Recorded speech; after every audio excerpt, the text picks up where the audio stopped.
పాలవుతున్నావు. ఎవడు పుట్టిన వాళ్ళు వీళ్ళంతా, ఎవడు తెలంగాణ తెచ్చుకుంది, ఎవడు ఒకడే తాగుబోతులు అంటాడు, ఒకడే ఈవిడంటాడు. ఒంటి మీద పెట్రోల్ పోసుకొని తెలంగాణ తెస్తే అర్థమైంది తెలంగాణలో నిరుద్యోగుల పవర్ ఏందో. చెప్పు తీసుకొని కొట్టాలి ఒక్కొక్కని తెలంగాణ విద్యార్థులు అంటే. తెలంగాణ అస్తిత్వం తెలుసా వాళ్ళకి? తెలంగాణలో ఏ జిల్లాలో ఏముంటారు తెలుసా? ఈ జీవో చేసినోడు తెలుసా? ములుగుల ఎస్టీలు ఎక్కువ ఉంటారు, మహబూబాద్లో ఎస్టీలు ఎక్కువ ఉంటారు, సూర్యాపేటలో బీసీలు ఎక్కువ ఉంటారు. ఏ జిల్లాలలో ఏ ఎక్కువ ఉంటారో తెలియని వ్యక్తి ఇప్పుడు ములుగు పోతాడు, ములుగులు అందరు కలిపి 3% ఇస్తాడు. ఎస్టీలు ఎక్కువ ఉంటారు, వాళ్ళ ఎస్టీల పరిస్థితి ఏంది?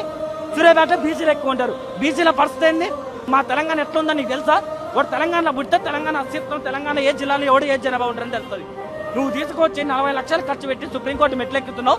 మేము వచ్చాం సుప్రీంకోర్టులో ఆడ రైల్వే స్టేషన్లో మేము పండుతాం, నువ్వేం ఏసీ గదులను పంతావు. నువ్వు ఎవడికి అసలుకి నీకు ఏ హక్కు ఉందని నువ్వు ఏసీ గదులను పంతావు మా డబ్బులతోటి? మేమేం ఫుట్పాత్ మీద పండాలా? కోర్టు కేసు రోజు కళ్ళమ్మ నీళ్ళొస్తానే 18 మందిని చంపారు. నీకు కూడా ఏదో ఒక రోజు అలాంటి సాగు వస్తుంది. మేమందరం తెలంగాణలో టపాసులు వేసే సాగు వస్తుంది. పెట్టుకోబా, కేసులు పెట్టుకుంటే పెట్టుకోమని నీకు భయపడేటోడే లేడు.